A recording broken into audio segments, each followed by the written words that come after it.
Buenos días, espero que se encuentre muy bien el día de hoy. Vamos a empezar con lo que sería la explicación de la guía número 5 de inglés. El tema sería presente perfecto continuo.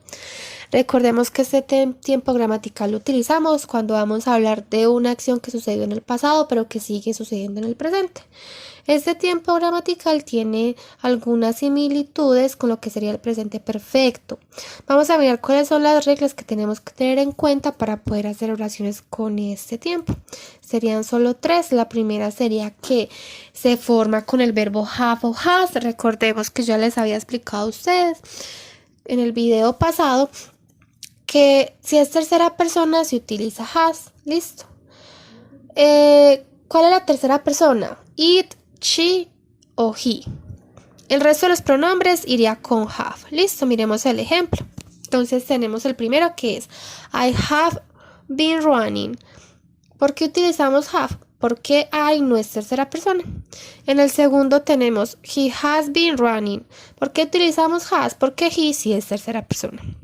Ahora vamos a mirar lo que sería la segunda regla, que sería que se forma con been. Been es el participio del verbo to be. ¿Listo? Recordemos que yo les había explicado a ustedes el uso pues de lo que serían los verbos regulares y los verbos irregulares y los participios de estos.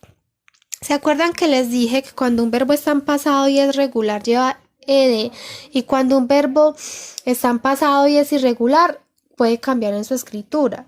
Recordemos que también les dije que los participios tienen las mismas reglas. O sea, si estamos hablando de un verbo regular, en participio queda exactamente igual como es en pasado, se le agrega ed. Pero si estamos hablando de un verbo irregular, en participio cambia, así como cambia el pasado.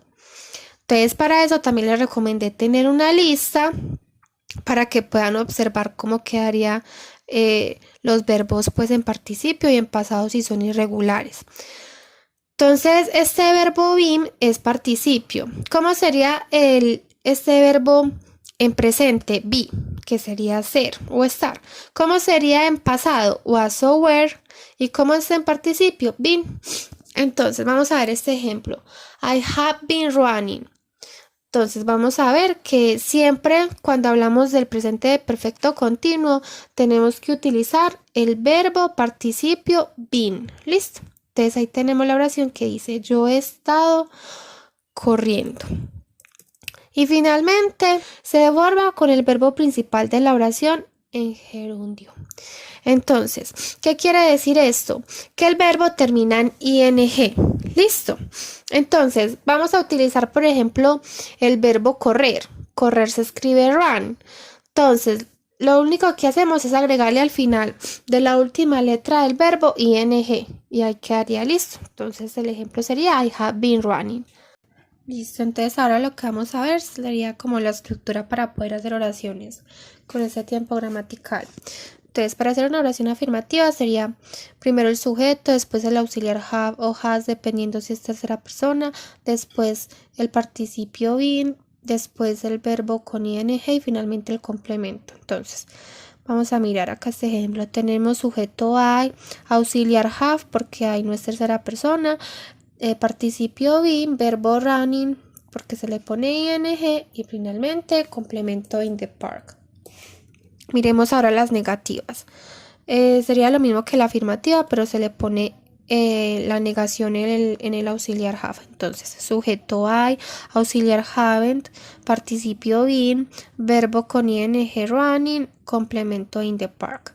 Y finalmente tenemos oraciones interrogativas, que lo único que cambia la interrogativa de la afirmativa es que se pone primero el auxiliar have y finalmente pues lo que sería el sujeto. ¿Listo?